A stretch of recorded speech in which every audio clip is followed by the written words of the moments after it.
आज से पहले इस सदन में एक दल की सरकार होती थी और बिखरा हुआ विपक्ष होता था, लेकिन आज बिखरी हुई सरकार है और एकजुट विपक्ष है। अध्यक्ष जी, यदि एक मंथरा और एक शकुनी राम और युधिष्ठिर जैसे महापुरुषों को सत्ता से बाहर कर सकते हैं, तो हमारे खिलाफ तो कितनी मंथराएं और कितने शकुनी शायद राम राज्य और सुराज्य की नियति ही यही है।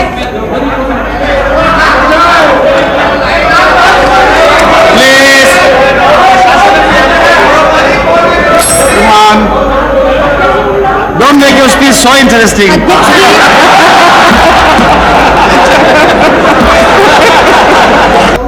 मैं पूरे विश्वास से कहना चाहती हूँ, पूरे विश्वास से कहना चाहती हूँ कि जिस दिन 28 तारीख की दोपहर को मेरे आदरणीय नेता अटल बिहारी वाजपेयी ने इस सदन में प्रधानमंत्री पद से अपने त्याग पत्र की घोषणा की थी, हिंदुस्तान में उस दिन राम राज्य की भूमिका तैयार हो गई। हिंदुस्तान में उस दिन स्वराज्य की नींव पड़ गई थी। हम सांप्रदायिक हैं, हाँ हाँ हाँ हाँ, हम सांप्रदायिक हैं क्योंकि हम वंदे मातरम गाने की वकालत करते हैं। हम सांप्रदायिक हैं क्योंकि हम राष्ट्रीय ध्वज के सम्मान के लिए लड़ते हैं। हम सांप्रदायिक हैं क्योंकि हम धारा 370 को समाप्त करने की मांग करते हैं। हम सांप्रदायिक हैं, हम सांप्रदायिक हैं क्योंकि हम हिंदुस्तान में गोरक्षण के वंश और वर्धन की वकालत करते हैं। हाँ अध्यक्ष जी, हम सांप्रदायिक हैं क्योंकि हम हिंदुस्तान में समान नागरिक संहिता बनाने की बात करते हैं। हम सांप्रदायिक हैं अध्यक्ष जी क्योंकि हम कश्मीरी शरणार्थियों के दर्द को जबान देने की। माननीय अध्यक्ष जी। धन्यवाद अध्यक्ष जी।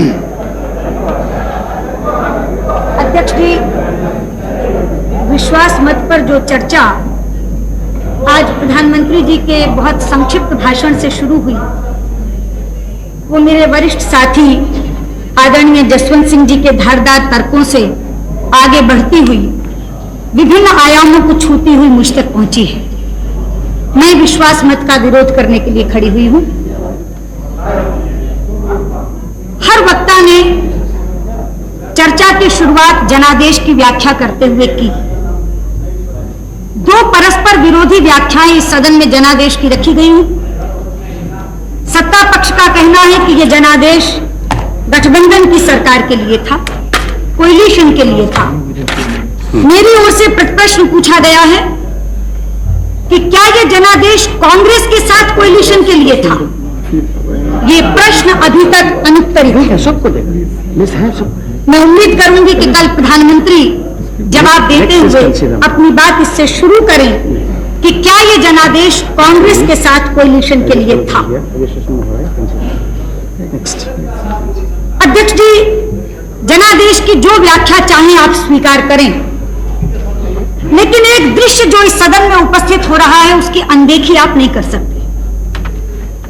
आज से पहले इस सदन में एक दल की सरकार होती थी और बिखरा हुआ विपक्ष होता था, लेकिन आज बिखरी हुई सरकार है और एकजुट विपक्ष है।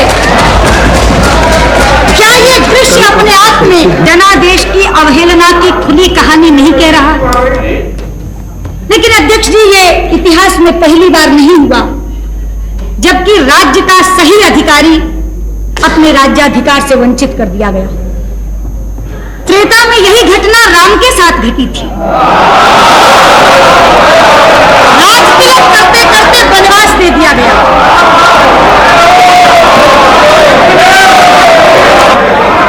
द्वापर में यही घटना धर्मराज युधिष्ठिर के साथ घटी थी, जब धूर्त शकुनी की दुष्ट चालों ने राज्य के अधिकारी को राज्य से बाहर कर दिया था। अध्यक्ष जी, यदि एक मंथरा और एक शकुनी राम और युधिष्ठिर जैसे महापुरुषों को सत्ता से बाहर कर सकते हैं, तो हमारे खिलाफ तो कितने मंथराए और कितने शकुनी करते हम राज्य में बने कैसे रह सकते थे। अध्यक्ष जी, शायद राम राज्य और सुराज्य की नियति ही यही है।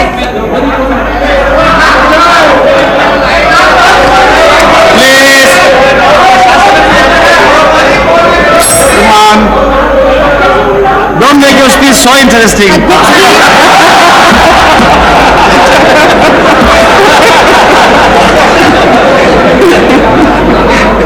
अध्यक्ष जी, राम राज्य और सुराज्य की शायद नियति ही ये है कि वो एक बड़े झटके के बाद मिलता है, और इसीलिए मैं पूरे विश्वास से कहना चाहती हूँ,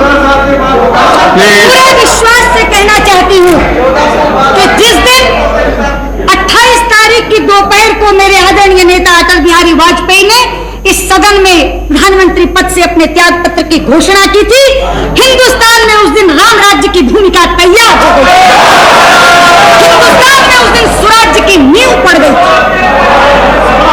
दूरदर्शन के सामने जीवंत प्रसारण देखने वाला हिंदुस्तान का वो मतदाता उनके त्याग पत्र की घोषणा के साथ कहा उठा था, ये अन्याय हुआ है, अन्याय हुआ।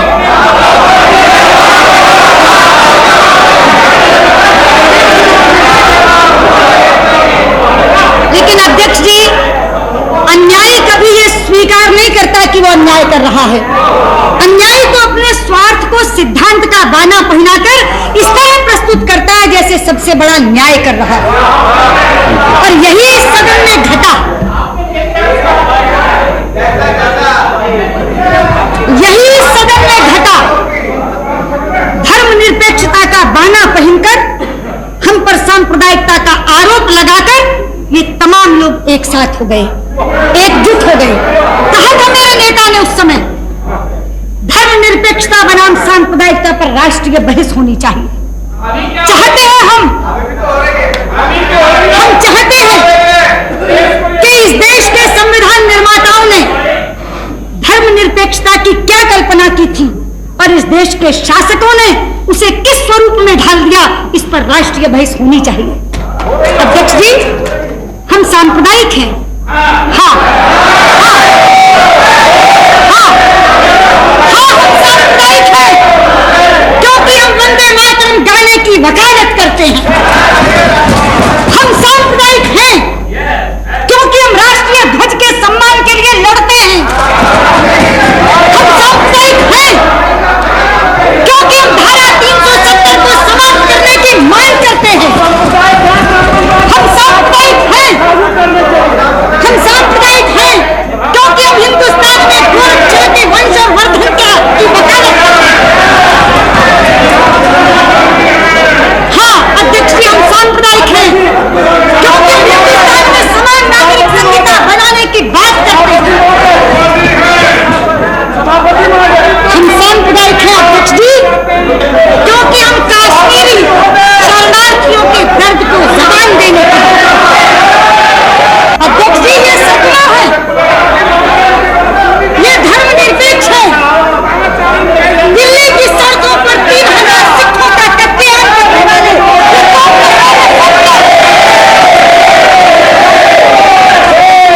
अध्यक्ष जी, आप तो साक्षी हैं। सुनिए भगवती जी, बोलिए क्या व्यवस्था? मैं हिंदू नहीं हूँ, मुझको मंदिर जाने से रोका गया। और क्या व्यवस्था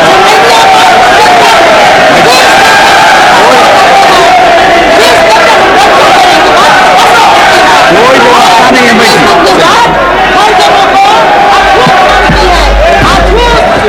कोई व्यवस्था का प्रश्न नहीं है। चलिए अध्यक्ष जी, मैं भगवती देवी जी की जानकारी के लिए बता दूं, भारतीय जनता पार्टी ने तो राम मंदिर का शिलान्यास एक हरिजन से करवाया था।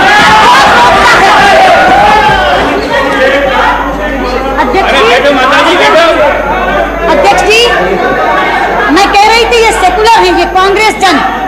दिल्ली की सड़कों पर 3000 सिखों का कत्लेआम करने वाले ये कांग्रेसमैन सेकुलर हैं, और आप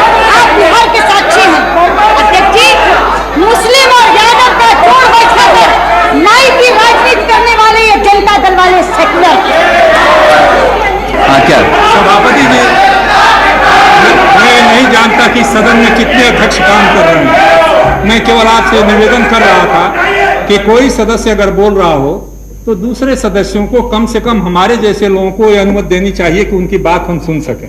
मैं नहीं जानता किस रोष में ये लोग बोल रहे हैं। आपसे बहुत से रोष वालों को मैंने देखा है, ये रोष उनको नहीं दिख रहा है।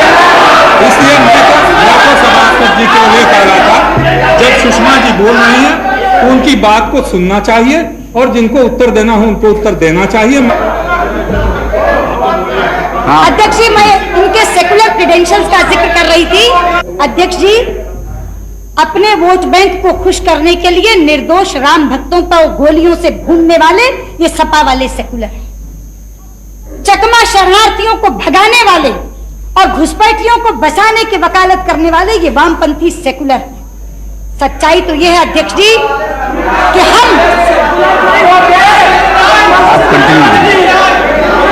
सच्चाई तो यह है अध्यक्ष जी कि चूंकि हम अपने हिंदू होने पर शर्म महसूस नहीं करते, इसलिए हम कम्युनल हैं, इसलिए हम सांप्रदायिक हैं।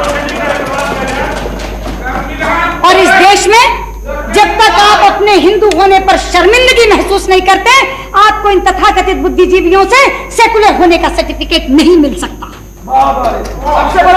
अध्यक्ष जी, सेकुलरिज्म की हमारी परिभाषा यह है कि एक हिंदू अच्छा हिंदू हो, एक मुसलमान अच्छा मुसलमान, एक सिख अच्छा सिख हो, एक ईसाई अच्छा ईसाई, और सब अपने अपने पंथों का अनुसरण करते हुए एक दूसरे के धर्मों का आदर करें।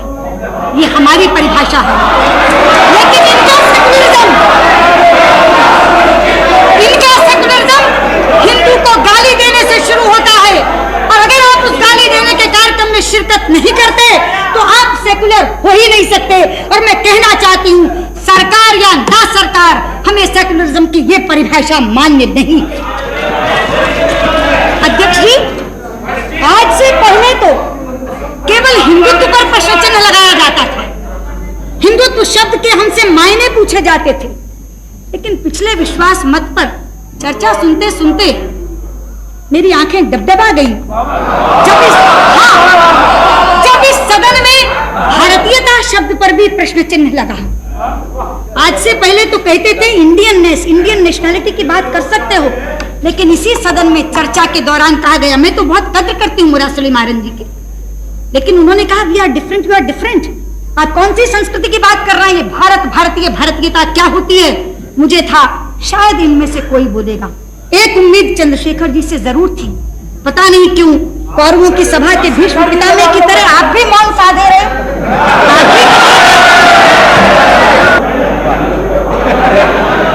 अध्यक्ष जी, मैं अपने मित्र मुरासली मारन जी से बहुत अदब से ये कहना चाहूंगी, भारतीयता के माने कहीं पूछने जाने की जरूरत नहीं है। अरे भारतीयता का अर्थ यही है कि भंगड़े से भरतनाट्यम तक सारे नृत्य भारतवर्ष के नृत्य हैं। भारतीयता के माने ये हैं कि जम्मू के राजमा चावल और पंजाब की मक्की की रोटी से लेकर दक्षिण के इडली डोसे तक सारे आहार भारतवर्ष के आहार। भारतीयता का अर्थ यही है कि अमरनाथ से लेकर रामेश्वरम तक सारे तीर्थ भारतवर्ष के तीर्थ हैं। आप पूछते हैं कि एक संस्कृति के क्या मायने हैं?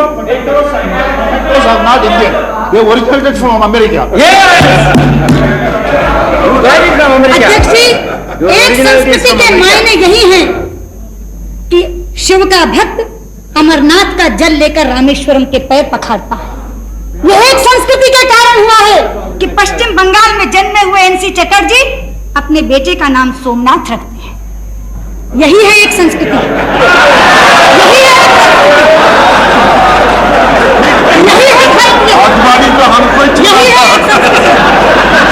यही है एक संस्कृति। मुझे संस्कृति का उदाहरण कई शब्दकोशों में देखने की जरूरत नहीं है, वो इस सदन में परिलक्षित होती है। लेकिन अध्यक्ष जी, सवाल ये है कि ये किसी सांप्रदायिकता के नाम पर इकट्ठे नहीं हुए हैं, ये भी एक ओढ़ा हुआ बाना है। ये इकट्ठे हुए हैं अपने गुनाहों के कारण, ये इकट्ठे हुए हैं एक दूसरे को बख्श देने की सौदेबाजी के कारण। जी हाँ, ये अपने अपराधों के बेपर्दा शर्मिंदा होने के भय से इकट्ठे हुए हैं। अध्यक्ष जी, ये सांप्रदायिकता के नाम पर हुई साझेदारी नहीं है। अध्यक्ष जी, ये चारा कांड और हवाला कांड की साझेदारी है।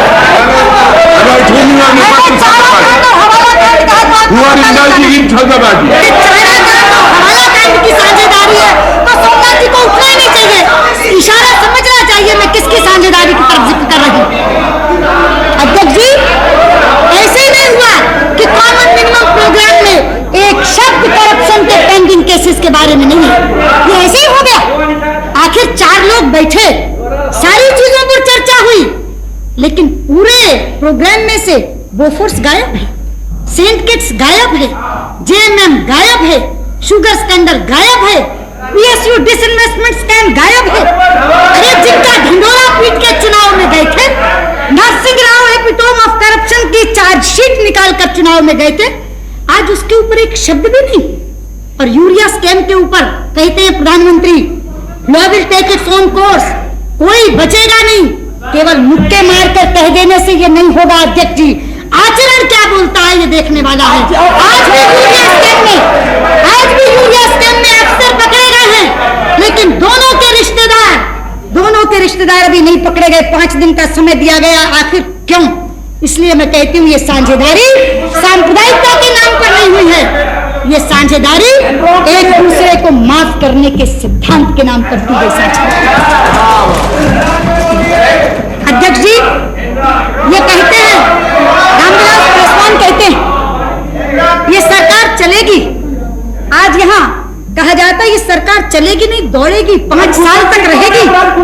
अरे मैं पूछना चाहती हूँ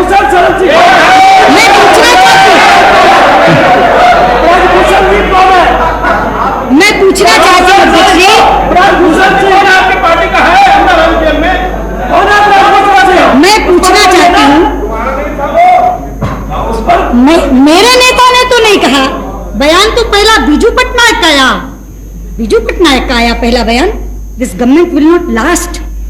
किस घटक के हैं वो? भाजपा के। बुद्धदेव भट्टाचार्य का बयान आया, हाँ वो ये बुद्धदेव आचार्य का बयान आया, this government will not last for 6 months। ये किस घटक के हैं? भाजपा के। Okay, you stand corrected. अध्यक्ष जी, मुझे करेक्ट करने की क्या जरूरत है? पहली स्टेटमेंट छपी, उसका जिक्र मैंने कर दिया, डिनायल इन्होंने किया, इसका जिक्र मैंने कर दिया, दोनों चीज रिकॉर्ड पर आ जाएंगी। आगे बढ़िए।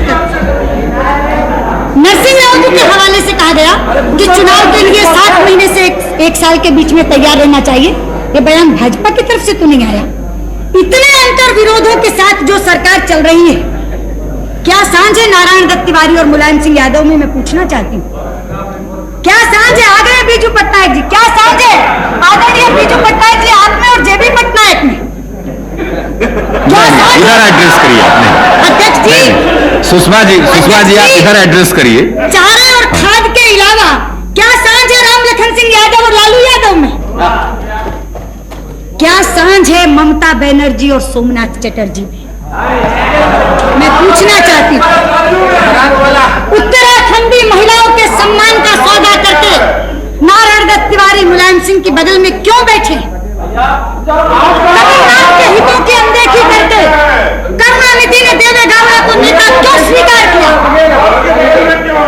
अपने घरों की पीड़ा भूलकर ममता जी, अपने घरों की पीड़ा भूलकर आप सोमनाथ जी के साथ मतदान कैसे कर रही है?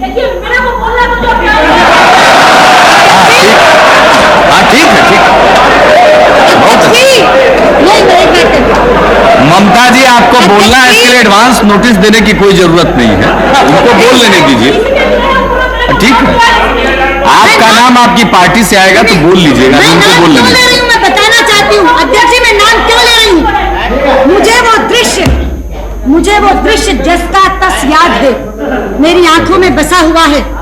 मैं राज्यसभा की दर्शक दीर्घा में बैठी थी, इसी सदन में नरसिंह राव जी की सरकार के खिलाफ अविश्वास प्रस्ताव पर मतदान हो रहा था। मैं वहां से बैठी देख रही थी, एक व्हील चेयर के ऊपर ममता जी को लाया गया था, यहीं बैठी थी वो, चोटों से आए बुखार के कारण कांप रही थी। बराबर में बैठी 2 सांसद महिलाओं ने उन्हें लाल कंबल उड़ाया था। वहां बैठी हुई मैं उस समय कम्युनिस्टों की हिंसक प्रवृत्ति को कोस रही थी। मुझे मालूम है ममता जी के विरोध के स्वर बहुत मुखर होते हैं, लेकिन हम उनके विरोध के अधिकार को मान्यता देते हैं, हम उनके विरोध के अधिकार को स्वीकृति देते हैं, हम उनकी आवाज को गैद करने के लिए उन पर हमला नहीं करते। इसलिए पूछना चाहती हूँ ममता जी से आज कि इस सदन में सीपीएम के साथ बैठकर मतदान करेगी और पश्चिम बंगाल में जाकर उनके विरोध की राजनीति करेंगी। ये कैसी सांझ है ममता जी, ये कैसा गठबंधन? अध्यक्ष जी, मैं जिक्र कर रही थी कि केवल व्यक्तियों में अंतर विरोध नहीं है, जो कार्यक्रमों में अंतर विरोध झलकता है वो तो माशाअल्लाह। जब इनका प्रोग्राम आया, मिनिमम प्रोग्राम, मैंने उसको आदि से अंत तक पढ़ा। एक बार मुझे लगा कि कुछ गलत पढ़ा गया, ये हो नहीं सकता। मैंने उसको दोबारा पढ़ा और पढ़ने के तुरंत बाद मेरे मुंह से निकला, वहां भारत के कम्युनिस्ट साथियों, तुमने लेनिन से येल्त्सिन तक का सफर एक ही सप्ताह में पूरा कर लिया। अध्यक्ष जी, कोलिशन के कंस्ट्रेंट्स तो मैं समझ सकती हूँ। कोलिशन के कंस्ट्रेंट्स होते हैं, मजबूरियां होती हैं, कुछ चीजों को बरतरफ रखना पड़ता है, कुछ चीजों में साझेदारी करनी पड़ती है, मगर कोई शीर्षासन करके कलाबाजी खा जाएगा इसकी उम्मीद नहीं। अध्यक्ष जी, इसमें लिखा है इंश्योरेंस सेक्टर निजीकरण उसका कर दिया जाएगा और फॉरेन कंपनी तक के लिए खोल दिया जाएगा। मैं तो हैरान हुई, क्योंकि 1 साल पहले की बात मुझे जस की तस याद थी। कहां गए चतुरानंद मिश्र? अध्यक्ष जी, आपके माध्यम से बताना चाहती हूं, मैं राज्यसभा में याचिका समिति की अध्यक्षा थी, कमेटी ऑन पिटीशंस की चेयरपर्सन थी। हमारी समिति के सामने एक याचिका दायर की गई, एक पिटीशन प्रस्तुत की गई, जिसमें यह लिखा गया था कि LIC, GIC इंश्योरेंस सेक्टर को जो प्राइवेटाइज करने की एक सिफारिश मल्होत्रा कमेटी की तरफ से आई है, वो लागू न की जाए। यह थी वो पिटीशन। और मैं आपको चौंका दूं ये बात कहकर, वो पिटीशन किसी और ने काउंटर साइन नहीं की थी, एक MP को प्रस्तुत करनी पड़ती है। ये संयोग है कि चतुरानंद मिश्र राज्यसभा से मेरे साथ लोकसभा में आए हैं, 2-4 दिन में शायद कैबिनेट के मंत्री भी बनने वाले हैं। वो पिटीशन काउंटर साइन की थी चतुरानंद मिश्र ने। और अध्यक्ष जी, मुझे कहा गया था कि अगर ये इंप्लीमेंट कर दी गई रिपोर्ट, तो ये पिटीशन इनफ्रक्चुअस हो जाएगी, इसलिए कम से कम इंटरिम डायरेक्शन गवर्नमेंट को दी जाए कि ये इंप्लीमेंट नहीं हो। पिटीशन कमेटी के अध्यक्षा के नाते मैंने सरकार को डायरेक्शन दी थी कि जब तक इस कमेटी की रिपोर्ट नहीं आ जाए, हम बहुत जल्दी इस कमेटी की रिपोर्ट देंगे, तब तक मल्होत्रा कमेटी की सिफारिशें लागू न की जाए। और इस याचिका समिति ने इस याचिका पर रिपोर्ट देने से पहले सारी पॉलिटिकल पार्टीज के लोगों को बुलाया था, सारे राजनीतिक दल के प्रतिनिधि आए थे। इसमें क्या गलत कह रही हूं? अध्यक्ष जी, प्रीमियर घटक इस यूनाइटेड फ्रंट का जनता दल, जिनकी सरकार है, जिनके आप कुछ कहना चाहते हो, आप मिनिस्टर है, बोलिए। अगर कोई ऑब्जेक्शनेबल बात है तो बताइए, अगेंस्ट द रूल हो तो बताइए। नहीं, यू आर मिनिस्टर ना हो। वो रेफर कर रही है एक ऐसे डॉक्यूमेंट को जो हाउस में ले किया जा चुका है, इसमें क्या है? अध्यक्ष जी, प्रोसीडिंग नहीं, उसी को उन्होंने बताया, उस प्रतिवेदन से कोट कर रही है। What can I do? प्रधानमंत्री तवज्जो दें। नहीं, ये तो आजादी है, ये कोट कर सकते हैं। क्या मिनिस्टर जी, नहीं, आप कोई रूल बताइए ना जिससे वो नहीं कोट कर सके, मैं उनको रोक दूंगा। बताइए कोई कानून। प्राइम मिनिस्टर, मैं आपके दल की बात कर रही हूँ। The honourable prime minister, I would like to draw your attention please. मैं देवे गौड़ा जी, सोमनाथ चटर्जी और चतुरानंद मिश्र को सुनाकर दोबारा कहना चाहूंगी, मेरी पार्टी का पॉलिसी तो भारतीयों के लिए खोल दो, फॉरेनर्स के लिए मत खोलो, लेकिन आपकी पार्टी का पॉलिसी पढ़कर सुना रही हूँ। नहीं, मैं तो आपके शीर्षासन की बात कर रही हूँ, जो कलाबाजी खाई है सत्ता की अवधि दौर में, मैं उसकी बात कर रही हूँ। मैं इसको केवल ये पढ़ के बता रही हूँ कि सत्ता की दौर में मदहोश होकर आदमी इतनी उलटबाजी भी खा सकता है कि 50 साल तक जिन नीतियों को लेकर आपने राजनीति की है, आज वो राजनीति टोटल की टोटल, एब्सोल्यूट की एब्सोल्यूट आप छोड़ देंगे, सिर्फ इसलिए कि सत्ता लोलुपता की दौर में या एंटी बीजेपी स्टांस के अंदर आपको कांग्रेस के साथ बैठना है, आपको जनता दल के साथ बैठना है। इसलिए मैं आपसे कह रही हूँ अध्यक्ष जी यहाँ सदन में ये छोड़ सकते हैं, लेकिन बाहर जब अपने अपने क्षेत्रों में जाएंगे इनका कार्यकर्ता इन्हें छोड़ने नहीं देगा और ये अंतर विरोध इस सरकार को गिराने का कारण बनेंगे। रामविलास पासवान कहते, शरद यादव अभी कह रहे थे नहीं ये सरकार तो चलेगी, नरसिंह राव जी ने आज कह दिया चलेगी।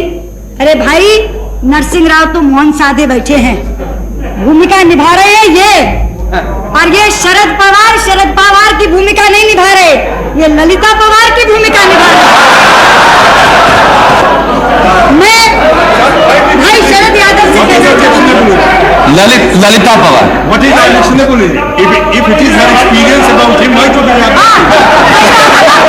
आपका बहुत बहुत धन्यवाद चंद्रशेखर जी, आपका बहुत प्यार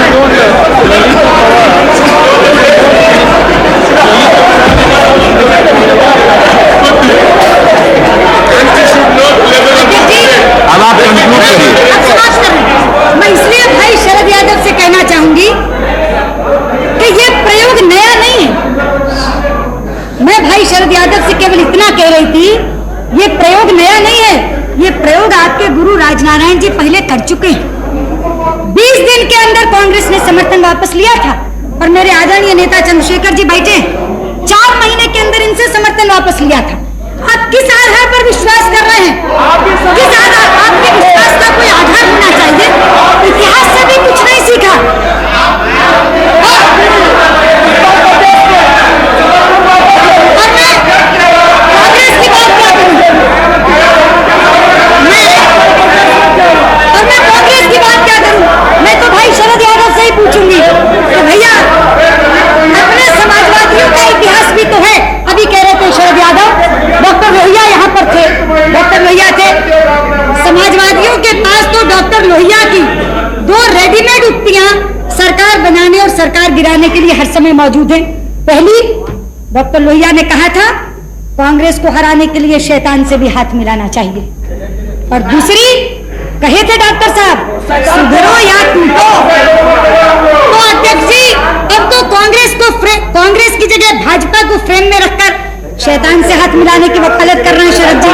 मगर थोड़े दिन की बात है, जब होगा सुधरो या टूटो, और होगी क्यों नहीं शरद यादव? बहुत सही बात है, 65 लाख वाले मंत्रिमंडल में और 3 लाख वाले बंडल में, तो क्यों नहीं बोलेंगे? क्यों नहीं बोलेंगे? निश्चित तौर पर चंद दिनों की बात है जब ये होगा सुधरो या टूटो। इसलिए मैं एक बात कहकर अपनी बात समाप्त करना चाहूंगी अध्यक्ष महोदय, ये जो कहा जा रहा है कि सरकार 5 साल चलेगी, 5 साल चलेगी, नहीं अध्यक्ष ji, this political orchestra will disperse even before the show begins. They are so used to singing their own tunes. ये जो एक सामूहिक मंडली एक समूह गीत गाने के लिए आई है, ये अपना अपना राग अलापने के लिए इतने आदी हैं कि गीत शुरू होने से पहले ये शिराजा बिखर जाएगा। लेकिन हाँ, जितने दिन ये देश आपके हाथ में रहे, ईश्वर इस देश की रक्षा करे, ये प्रार्थना